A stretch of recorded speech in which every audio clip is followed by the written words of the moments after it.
Hey everybody, it is me, Mindez. You all paid for it. Who wears it better? I'm pretty sure we all know the answer to that one. Yes, welcome to Discworld. I'm going to be running this game for you. If you're not familiar with Discworld, strap in. There's some weird logic going on. So, Moonlight, I have to ask, are you familiar with Discworld at all? Anybody? I can't say I am. I think it was run at, AGDQ, but I don't think I saw 5 minutes of it. But short answer is no, not really. Excellent. I'm going to be explaining Discworld concepts at breakneck speed. If you want to react to any of them, please feel free, because there is some weird stuff going on.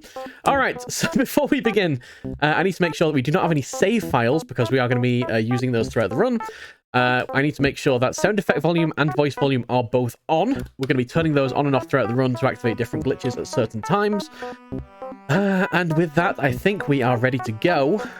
So, there's also every chance this game will crash. If that happens, I can fix it very quickly. Don't worry about it.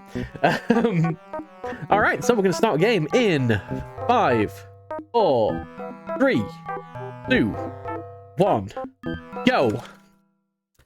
Alright, so if you're unfamiliar with this Discworld series, this is a 1985 point-and-click adventure game based on a series of 41 novels written by Sir Terry Pratchett, who's a British author.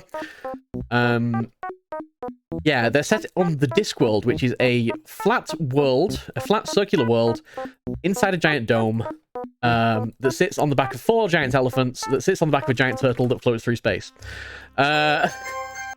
Yes, and there's a lot of weird properties on the Discworld that are very baked into, like, very sarcastic British humour and just, like, mundane observations of ridiculous, mundane things. That would probably make more sense if you actually read the books. Anyway, we're going to make some save files as we go up here, and we're going to wake up our little friend here, Luggage. He's going to be our companion throughout this game. He's also going to act as our inventory. Whenever we click on Luggage, it will open up our inventory, and now we can carry more items. Luggage is a chest made of sapient pear wood. It is a very loyal and very aggressive type of wood that, yeah, is going to be very, very protective of us. But mainly in this game, his purpose is just being the inventory. Alright, we're gonna make a save here, and we're gonna head over to the banana. So, Act 1.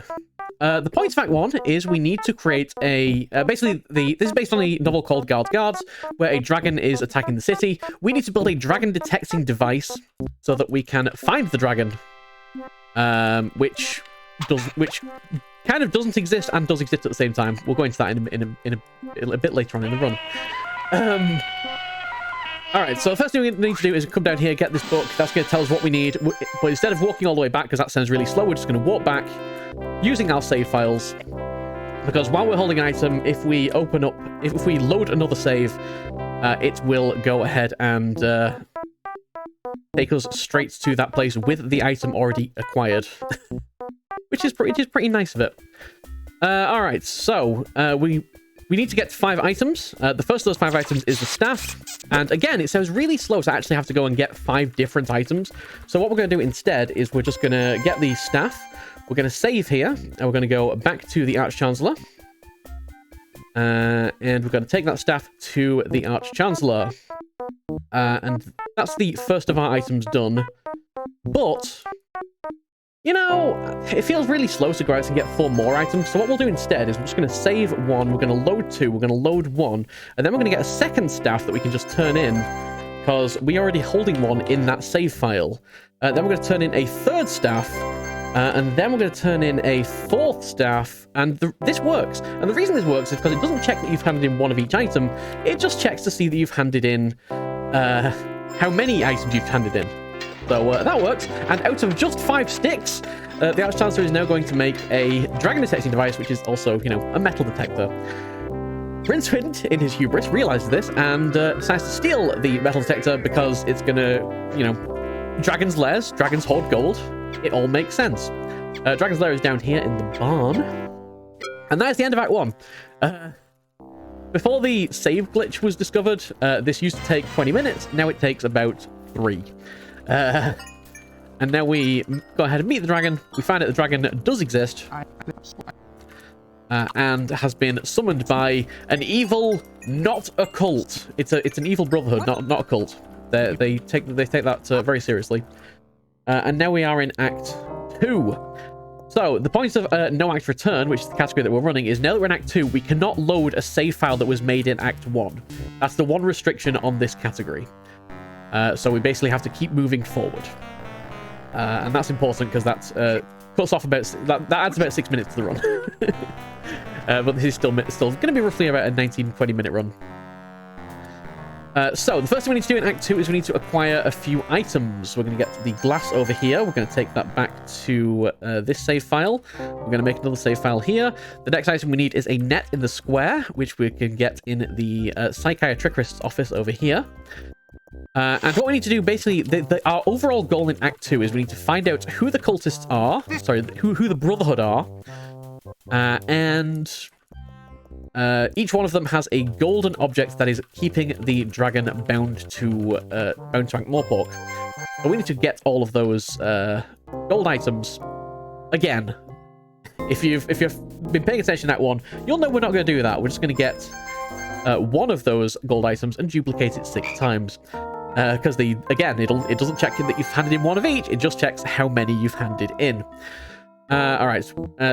Now that we've kind of got those 3 items, so the glass, the net, and the fireworks, we're going to head here to the Unseen University Library, because we need to find out who the cultists are, and the best way to do that is going to be to go into the past to the night before, which is when the dragon was summoned. We're going to spy on the cult meeting. Sorry, Brotherhood meeting, I should say. To do that, we need to open a portal to L-Space. Now, how do I describe L-Space? L-Space is the concept in the Discworld that all libraries are connected. Oh, come on. Luggage, please. It's the concept that all libraries are connected, even through time. And what that means is that if you get this massive quantity of books in one place, you can travel to any other library. We've got the gold banana, so we can open up the passage to L-Space. Because, books equals knowledge, knowledge equals power, power equals force times distance over time. So that by getting that critical mass, you are actually affecting reality itself. Or something like that. It's Discworld logic. What can I say? It's Discworld logic. That's just how it is. All right, we're going to go through L-Space. We're going to go back to the previous night. Now, the first thing that happens on the previous night is the thief comes and steals a book from the library. And the first thing we need to do is turn off sound effects. That's going to save us 40 seconds turning off sound effects here. The reason for that is because we have an upcoming cutscene where we're going to watch a guy get rained on. However, the cutscene only lasts as long as the sound effect lasts. And if the sound effect doesn't play, the cutscene doesn't play. Yeah! So there we go, there's the thief. He comes in, he steals the book. He's going to leave out of a secret exit. So we're going to take the same secret exit. Going to get us to the map a lot quicker. We're going to see the thief path thing around on the map. We need to wait for the thief to finish his path, but while he's doing that, we're going to go into the park over here and see Rincewind in the past. Okay, all right. Now, this is Rincewind the night before, sleeping off the effects of that wine that he drank earlier in the run, which is actually in his future, because that wine is counterwise wine, which is grown from grapes that grow backwards in time. Have I mentioned that this uses a lot of Discworld logic? I think I have. I think that's something that I've specifically said. Come on, catch the butterfly. Catch the butterfly. That butterfly can be a bit of a nightmare to click on because the thing's moving around all the time. All right, now we need to wait for the thief to complete his pathing. But that butterfly that we got is actually a quantum butterfly that can affect the weather in the future. Because, chaos theory. If a butterfly flaps its wings, you can change the future. So we're going to put that butterfly in a specific place to cause a rainstorm the next day. This all completely makes sense, honestly. I promise. So here we are. We're going to put the butterfly on this lamp up here. And then we're going to see this cutscene of a guy getting rained on. This is usually 40 seconds long. As you see, it will just end immediately because we don't have sound effects turned on. Now, what we're going to do is we're going to go back to the future, back to the present. And we're going to find out that he's going to have taken his robe off to dry. We're going to steal the robe because that's a dark, evil robe that will get us into a cult meeting. In the meantime, if you have anything to say, this is probably the best point of the run to do it. Yeah, absolutely. I just want to check on a couple of our bid wars. Just checking on the Sonic City one we have coming up later today. So the JP soundtrack is still in the lead at $43.29, with the US soundtrack trailing not too far behind at $17.99. So if you want to get your donations in to support the Journal Project, feel free to put it towards an option in the bid wars or any of the targets we have open. And I just want to also quickly check on the soundtrack choice for DuckTales Remastered. 8-bit soundtrack is about 5 times ahead of remastered soundtrack with $15 versus $3.01. So we still have a lot of time for either one of those to catch up, so feel free to put your donations towards either of those choices. Cool. Now, this time, we've gone back to the past, but this time we've gotten to the hideout ahead of the thief. The important thing about that is we can now listen in using this glass. We can listen in on the pipe over here. I'm missing an item, and I'm not sure what it is, and it's really throwing me off. But my inventory is not as it should be at the moment. Hopefully, I've not messed anything up.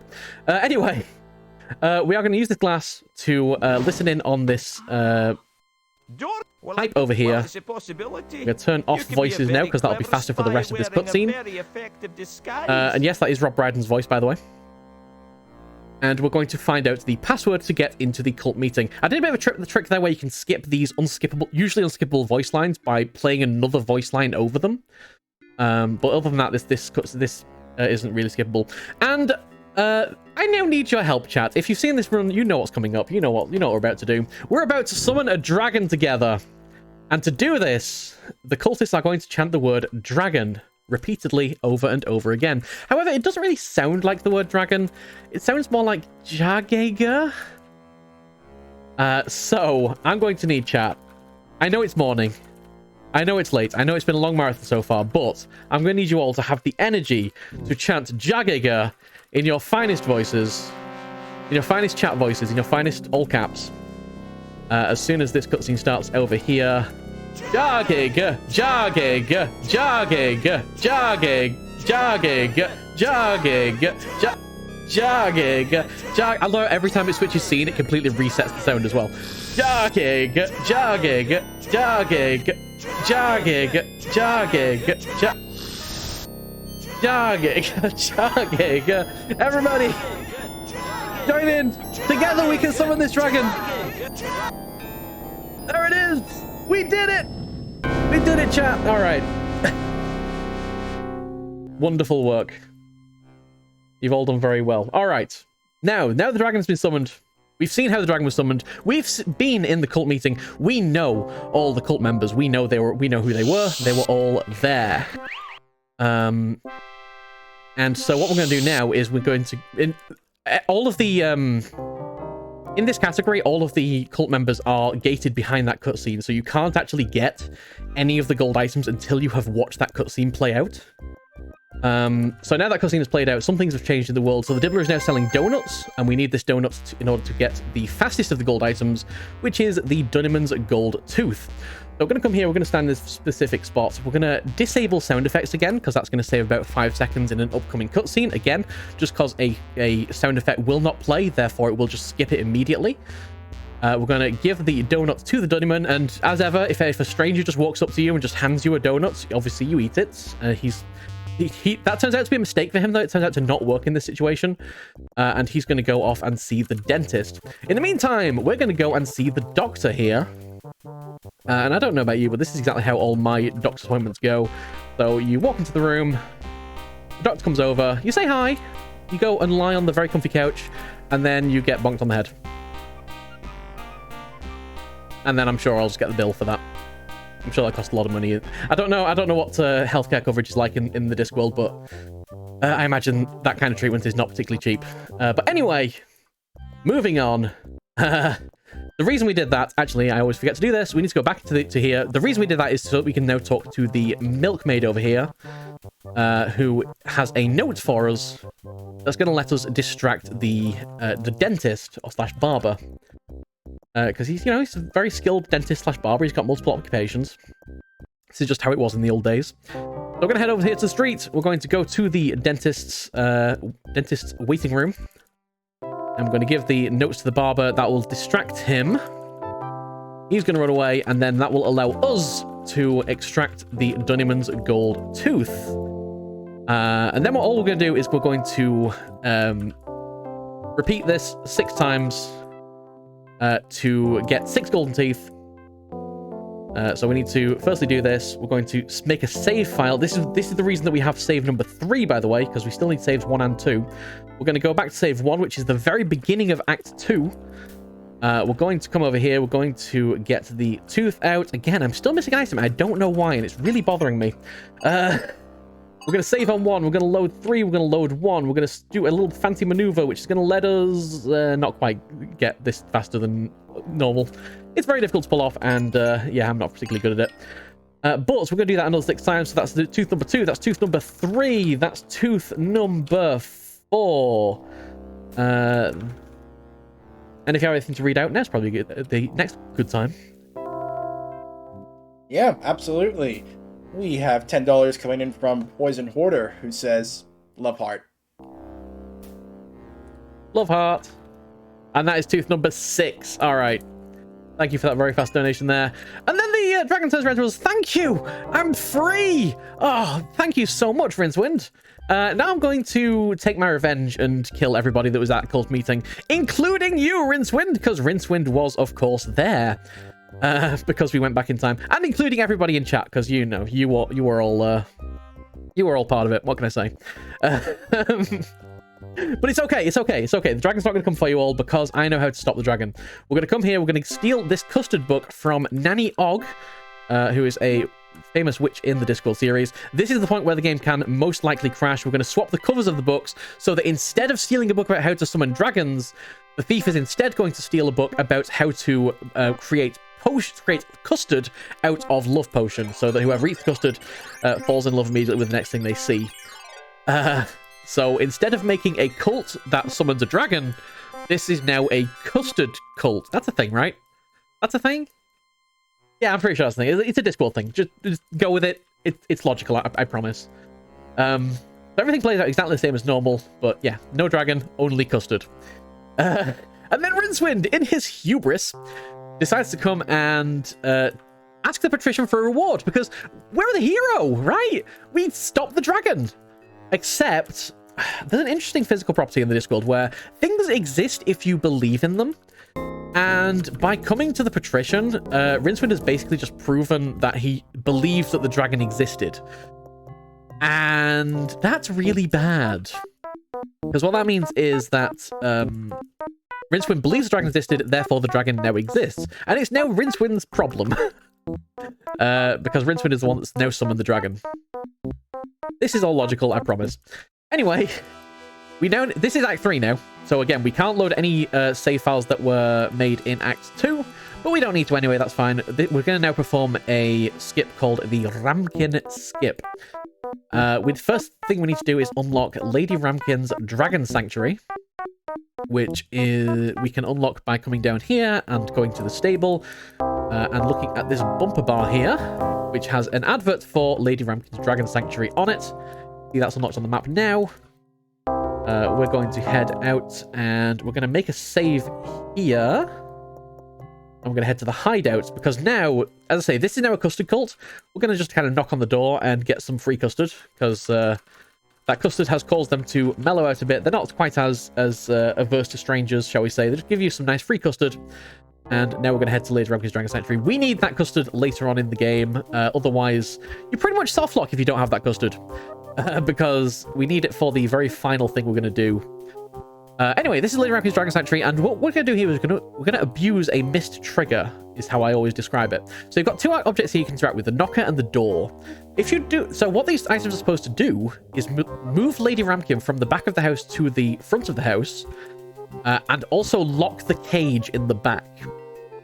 And this occurs on hardware as well. This is not a bug that was introduced as part of the ScummVM engine. But if we do it on the knocker, both of those things happen. If we just knock on the door, Lady Ramkin comes to the front, but the cage at the back does not lock. This is a problem. This is a problem because go. This is a problem because you're not supposed to get in this cage yet. You're not supposed to get in this cage until Act 4, in fact, because this cage contains an item called Mambo, which is a dragon. The 16th line in the Mambo lineage. And this is literally an endgame item. The reason I call it an endgame item is because it literally has the power to end the game. Because when we get this in a certain state, we are in fact going to... I think I've just messed something up here. Let me just check. I think I might have used the wrong thing on the wrong thing. I absolutely did. Okay, I'm going to have to reload the last save file. That's fine. We've not lost out on much. I do need to re-get the custard. We've lost probably about a minute. But I still should come in nicely under estimate.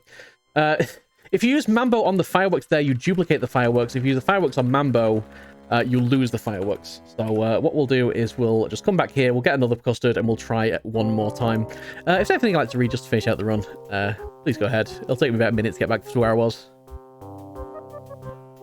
Yeah, not a problem at all. Just want to check in on one of our targets that we have open right now with the M&M Shell-Shocked What's All cutscenes. We are now about 60% of the way to meeting that goal. So we're currently at 375 cents out of... Not 375 cents, sorry, let me correct myself. $300.75 out of $500. So if you guys would like to catch some terrible cutscenes for some great entertainment, feel free to put your donations towards that goal. So, yeah, absolutely.